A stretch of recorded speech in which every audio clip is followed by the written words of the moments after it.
नमस्कार, मार्केट पंचनामा में आप सभी का स्वागत है। हफ्ते का पहला कारोबारी सत्र और भारतीय बाजारों में एक जोरदार तेजी आज के सत्र में देखने को मिली। गैप अप ओपनिंग हुई और फिर बाजार ने उस ओपनिंग को सस्टेन भी किया, एक अच्छी तेजी के साथ क्लोजिंग भी दी।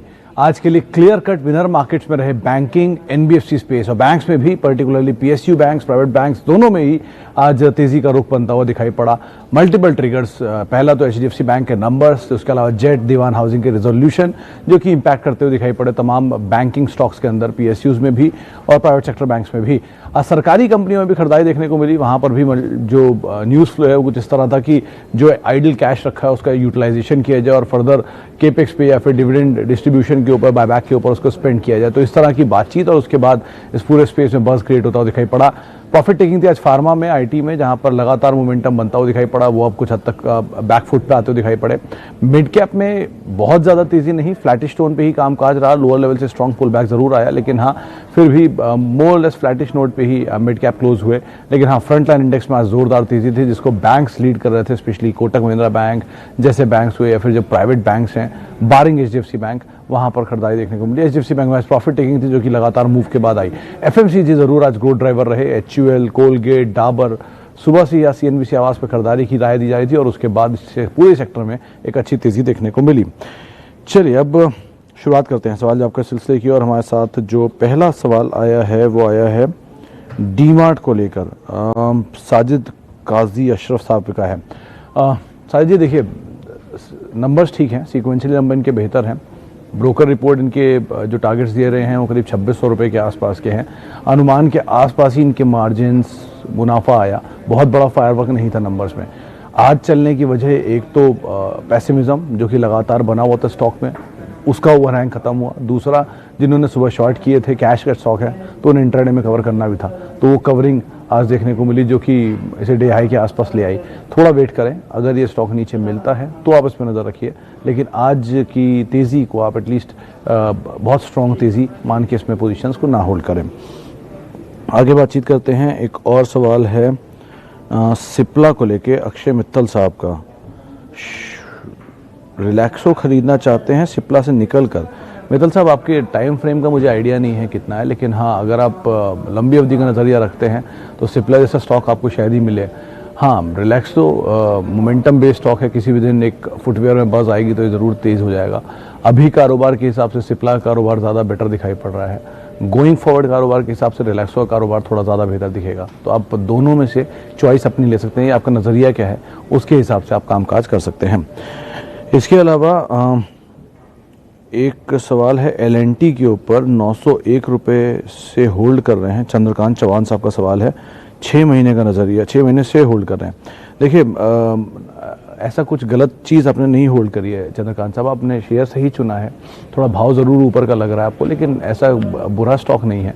जो पहले बात हुई थी वो यही कि कंपनी की जो बाकी सब्सिडरीज हैं, L N T Infotech, L N T tech, L N T holding, इनके स्टॉक प्राइसेस में एक अच्छा मोमेंटम आया है और वो अपने बड़ी वैल्यू होल्ड कर रहे हैं और एलएनटी उनमें स्टेक ओन करता है, तो वो स्टेक की वैल्यू बढ़ी होगी इस रनअप के बाद।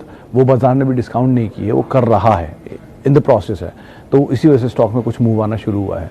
ब्रोकर्स 1200 के टारगेट दे रहे हैं मेजरली, तो आप एटलीस्ट होल्ड कर सकते हैं। अच्छा स्टॉक है, नीचे मिले आप दोबारा खरीदारी कर सकते हैं। इसके अलावा एक सवाल और ले लेते हैं। एक सवाल है एचडीएफसी बैंक 10 साल के इन्वेस्टमेंट के लिए। मिश्रा साहब, ज़रूर, कोई दो राय नहीं है। आप ऐसे समझिए 1995 में स्टॉक लिस्ट हुआ था, 25 साल पूरे हो गए स्टॉक को।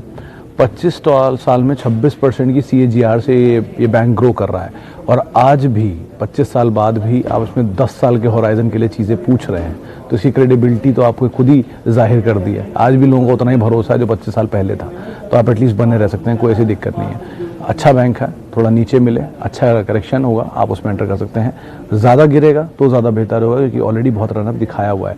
थोड़ा कूल ऑफ हो जाए तो ज़रूर आप इसके अंदर रहिए। इसके अलावा बजाज फाइनेंस शॉर्ट टर्म के लिए मयंक सेलर साहब पूछ रहे हैं। मयंक जी, देखिए थोड़ा सा नंबर से पहले कूल ऑफ हो रहा है।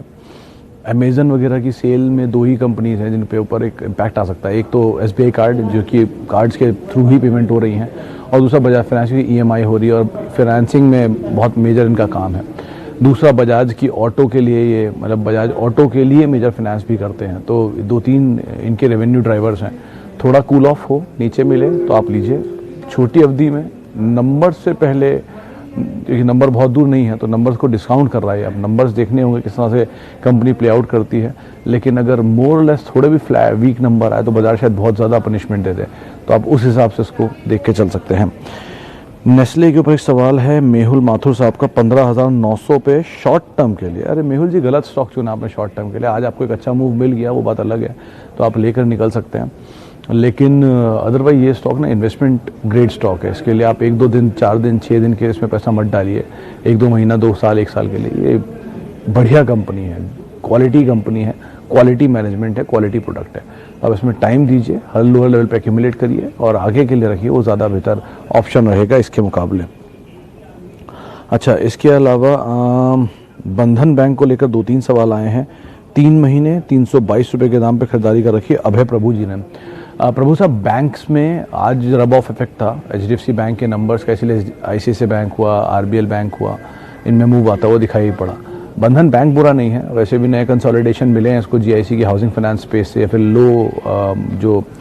लो कॉस्ट हाउसिंग रहता है उसमें इन्होंने एक्सपैंड किया है, तो नंबर्स तो ठीक ही आने चाहिए और विकल्प भी ठीक है। अच्छा बिजनेस इन्होंने एक्वायर किया है HDFC से, तो बने रह सकते हैं, ऐसे कोई दिक्कत नहीं है। मीडियम टर्म के लिए भी ठीक ठाक बैंक है। बहुत लॉन्ग टर्म के लिए HDFC बैंक ज़्यादा बेटर ऑप्शन है, ICICI बैंक, एक्सिस बैंक ज़्यादा बेटर ऑप्शन, आप उनको तलाश सकते हैं।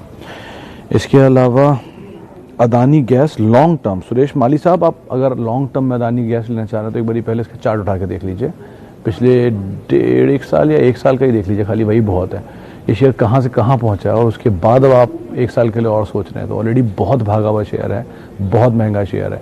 थोड़ा कूल ऑफ हो, नीचे आए, धंधा सपोर्ट कर दे, एटलीस्ट वैल्यूएशन साउंड हो जाए, तो आप एंटर करना ज़्यादा बेहतर है। बहुत महंगी चीज़ लेने का मतलब, कई महंगी चीज़ लेना ज़रूरी भी होता है, लेकिन ऐसा भी नहीं है कि इतनी महंगी चीज़ ली है जिसकी रेवेन्यू विजिबिलिटी भी क्लियर नहीं है। आपकी बात सच है कि हाँ, रिन्यूएबल एनर्जी का बहुत स्कोप है गोइंग फॉरवर्ड, लेकिन IGL है बहुत अच्छा विकल्प, गुजरात गैस है, महानगर गैस है, उनको क्यों नहीं देख सकते आप। अदानी गैस ही होगी, इसमें बहुत बड़ा मूव है इसलिए, तो आप अवॉइड करिए इतने बड़े मूव को। एक बारी नीचे मिल जाए तो आपको दोबारा ही विकल्प, अब यही लोअर सर्किट लगेगा तो शायद आप इसको अवॉइड भी करेंगे।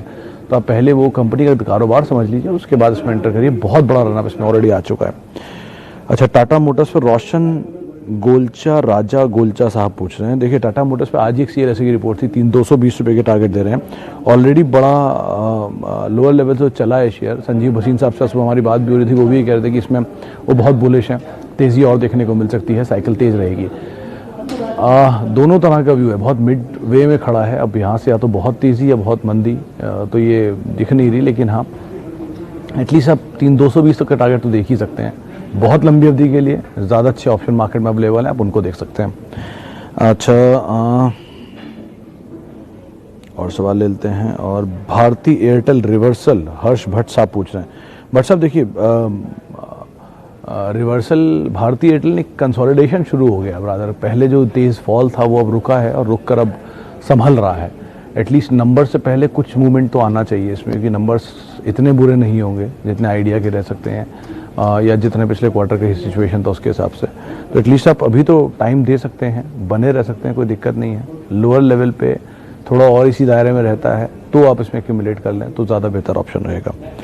अच्छा जी, लॉन्ग टर्म के लिए यस बैंक, प्रेम साहब, नहीं, नो बैंक है ये। यस बैंक के अलावा बहुत अच्छे अच्छे विकल्प हैं, आप उनको देख सकते हैं लॉन्ग टर्म के लिए। भाव देख के खाली आप इन्वेस्टमेंट करिए, इसका ये हाल क्यों हुआ है उसको भी समझने की कोशिश करिए और उसके बाद इसमें इन्वेस्टमेंट करिएगा। नंबर ठीक हो जाए तो आप ज़रूर इसमें एंटर करिएगा। अच्छा, UPL पे नितिन सोनी साहब पूछ रहे हैं क्या किया जाए। UPL पे एक रिपोर्ट थी हाल में ही, उन्होंने टारगेट्स तो ऊपर के दिए थे, मैं एग्जैक्ट रिपोर्ट का नाम भी नहीं याद है और टारगेट्स भी नहीं याद है, लेकिन हाँ ये याद है कि टारगेट उन्होंने ऊपर के ही दिए थे। एनीवेज, एग्रोकेमिकल स्पेस की कंपनी है, दिग्गज है और बहुत पुराना ग्रुप है। थोड़ा भागा हुआ स्टॉक ज़रूर है, लेकिन ठीक है, अगर नीचे के दाम पे मिले तो ऐसी बुराई नहीं है, आप थोड़ा समय दे सकते हैं इसमें। एग्रोकेमिकल की सबसे अच्छी कंपनी वैसे तो आप अगर तलाश है तो अतुल एक अच्छी कंपनी है, इसमें आप नीचे लेवल पे एंटर कर सकते हैं। PI इंडस्ट्री भी अच्छी कंपनी है, वहाँ पर भी आप नज़र रख सकते हैं। तो इस तरह की कंपनीज में आप रह सकते हैं और UPL बुरा विकल्प नहीं है। थोड़ा समय दीजिएगा, आपको थोड़ा टाइम देना पड़ सकता है, लेकिन आपको पैसा बन जाएगा तो आप वहाँ पर रुक सकते हैं। इसके अलावा विप्रो 100 शेयर 374 पे आलोक तिवारी साहब का सवाल है। तिवारी साहब, हमेशा जैसे ही विप्रो नीचे आना शुरू होगा वैसे अट्रैक्टिव हो जाएगा। क्योंकि ऑब्वियस ही बात है, आपको बायबैक के लिए एक अच्छा रूम मिल जाएगा, आप नीचे की तरफ बाय करें और ऊपर अपने बायबैक में टेंडर कर दें, 100% हो ही जाएगा टेंडर, तो बहुत ज़्यादा दिक्कत नहीं है। अभी तो फिलहाल इसका जो गिरावट है वो कैप है, लेकिन जैसे ही बायबैक खत्म हो गिरावट कैप हट जाएगा, तो आप तब तक के लिए देख रहे हैं तो ये रणनीति रखें, और लंबी अवधि के लिए पेपरों में कोई बुराई नहीं है, आप समय भी दे सकते हैं। अच्छा, आखिरी एक सवाल और ले लेते हैं। बिरेश्वर साहा का सवाल है कोरोमंडल इंटरनेशनल पर। सर बहुत अच्छा विकल्प है कोरोमंडल इंटरनेशनल, कोई बुरी कंपनी नहीं है, मुरुगप्पा ग्रुप की कंपनी है, बहुत स्ट्रॉन्ग पेरेंटेज, बहुत स्ट्रॉन्ग प्रोडक्ट्स और बहुत स्ट्रॉन्ग बिजनेस में कंपनी है, लगातार ग्रो कर रही है, डेट का भी इतना कोई बड़ा कंसर्न नहीं है इनके लिए। ये और EID पैरी दोनों ही कंपनियां अच्छी हैं, आप दोनों में ही बने रह सकते हैं, लेकिन थोड़ा आपका नज़रिया लंबी अवधि का रखिए, क्योंकि नियर टर्म में तो ये शेयर बहुत भागा है, लोअर लेवल से काफ़ी ज़्यादा भागा, 400 रुपये चलता हुआ शेयर 700, 800 रुपये दिख रहा है आपको, तो थोड़ा सा नीचे मिल जाए तो ज़्यादा बेटर ऑप्शन है। लेकिन हाँ, अगर आपके पास है तो आप बने रहिए, कोई घबराने वाली चीज़ नहीं है, लोअर लेवल पर आप ऐड भी कर सकते हैं। फिलहाल अब इतने ही सवालों को हम शामिल कर पाएंगे, समय का थोड़ा अभाव था, इसके लिए मैं माफ़ी चाहूँगा, और जिनसे हम बातचीत करी हमने बहुत बहुत शुक्रिया, जिनसे हम बातचीत नहीं कर पाए उनसे हम माफ़ी चाहेंगे। आप मेरे साथ जुड़ सकते हैं, @Sumit Research ये मेरा ट्विटर हैंडल है, मैं वहाँ पर मौजूद रहूँगा। नमस्कार।